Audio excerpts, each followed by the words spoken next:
the post office in Sutherland Springs, directly across the street from where the shooting occurred. Hundreds showed up to pray. Brett Buffington was there for the emotional gathering. It certainly was very emotional to see that crowd there as they began to comfort each other in such a time of grief and sadness, to begin hope and healing. That was certainly the message of that vigil.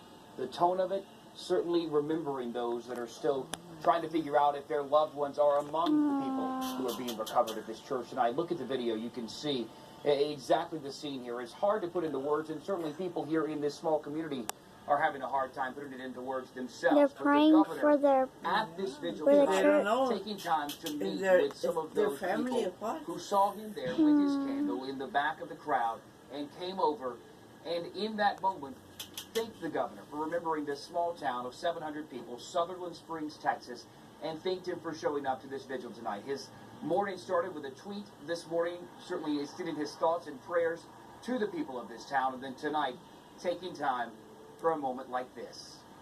Thank you for remembering her little town. Being here, my grandparents. There's 700 people there. It's a small community. Among those who were able to come up and speak with the governor tonight at this vigil, a 13-year-old. He's from a town not far from here. He told me that had he not overslept this morning, he would have been at Sunday school. The governor grabbed a cross on that teenager's neck and said, never forget the moment that you were here tonight. And never, he went into detail about what the governor told him, holding that cross. You can hear more about that. We're working on that story for the news tomorrow morning. For now, though, we're live in Sutherland Springs. Brett Buffington, back to you. All right, Brett, thank you. Well, we don't know how many children were killed of those 26. We do know at least 4 of the injured are children and being treated here. They're all members of the Floresville ISD, and the Floresville Independent School District did issue a statement through Facebook today addressing this. In it, the superintendent says this: "We are devastated by the tragedy in Sutherland Springs. Our hearts are breaking for the families of the deceased and injured. These are our community members, friends, students, and their families. While we continue to learn about the specifics of this horrific event, we want our FISD family to know that we are prepared to provide grief counseling services to our students and staff affected by this senseless act of violence. FISD counselors and counselors from San Antonio and surrounding areas will all be available first thing Monday morning to provide support to our students, families, and staff." Because of the location of this incident, FISD says several bus routes will need to be adjusted. They write, "We will be contacting the riders in the affected locations. We ask for your patience as we navigate the road closures that are occurring. We understand this is a difficult and concerning time for our community and want you to be assured that we will continue to be vigilant in our efforts to monitor our campuses.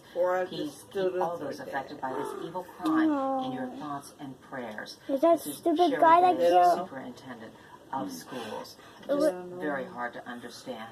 Of course, the governor said that the Is Red that Cross stupid will guy's also be fault? there helping the families, and counseling would be available for the entire community. Well, there was another deadly shooting at a church today. This one in Another Fresno, one? California. Police there say a woman and a man were leaving St. Alphonsus Church in southwest Fresno this morning when they were both shot in the head while they were sitting in a car. The woman was killed. The man rushed to a medical center, but he is not expected to survive. Police say the gunman was the woman's husband. Apparently, the woman had filed for divorce. The suspect and woman were still living together, but in separate rooms. Police say after the shooting, the suspect went to his home, texted his adult daughter what happened, and said he was going to kill himself. Police were called, and there was a brief standoff. Officers say they heard a gunshot and found the man dead. We now go live to Eyewitness News reporter Jeremy Baker, who has been following where the injured from Sutherland Springs were taken here in San Antonio. He joins us live from University Hospital. Jeremy? That's right. Here at University Hospital is one of 3 hospitals where the injured were taken. 10 of them ended up here, and we are told that 4 of them were children. University Hospital is important because it has the only level 1 trauma center for children. There are plenty with adults across South Texas, but the only level 1 pediatric trauma center for children here at University.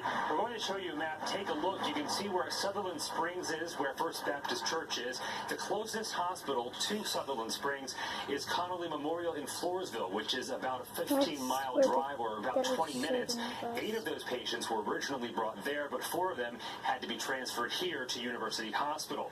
As of early this evening, 2 have been discharged, but 2 others remain there but in stable condition. Brooke Army Medical Center, like University Hospital, does have a level 1 trauma center and received 8 of those who were injured in the shooting. Army Brigadier General Jeffrey Johnson released this statement on behalf of BAMC, saying, "Our thoughts and prayers are with the victims and their families. Although we are deeply saddened by the circumstances, BAMC trains daily to be ready at a moment's notice, whether it is for a natural disaster, mass casualty, or to care for our combat wounded. We are proud to serve our community." We will continue checking back with all 3 hospitals and the conditions on those injured, and as soon as we get updates, we will bring those to you. Live from the Medical Center at University Hospital, Jeremy Baker, KENS 5 Eyewitness News. Thank you so much for that live reporting. Weather. Coverage, Jeremy. Thank you to you. Good evening once again on a very difficult day. We'll take a brief digression. Talk about the local Is that forecast stupid meant guy's to get you back to our fault? He continuing shouldn't have coverage. been- Out your door he right should now, have been shot in the 73 first degrees. place. Relative humidity is pumped up, and it looks to stay that way not only overnight tonight, but over the next couple of nights. And it's been Let's see what unseasonably the warm. weather's So today. much so today it was even warmer than forecast, getting a high temperature, by the way, of 91 Did degrees. you Special see because it Steffi? was actually Huh? a record high, snapping not Steffi? only a record No. of 89, but a very long-standing When you record, drove up going all the way Nana? back to the No? 1800s, No. 1898. You know, we've only The been sun keeping said those at records since the 5:44. mid to late 1800s. So again, a very long-standing record. Our deficit now on the year for rain is starting to get closer and closer to 6 inches. So we want to get this number up, push that number down, and we're hopefully going to get some help out of the next approaching cold front. We're going to get the cool down. That we know for a fact. But whether or not we get any rain, that's the million-dollar 70 question. Wouldn't degrees. hold my breath on that. Cloudy and warm for the bus stop forecast for tomorrow. Some fog will be possible, like what we've been dealing with over the past couple of days.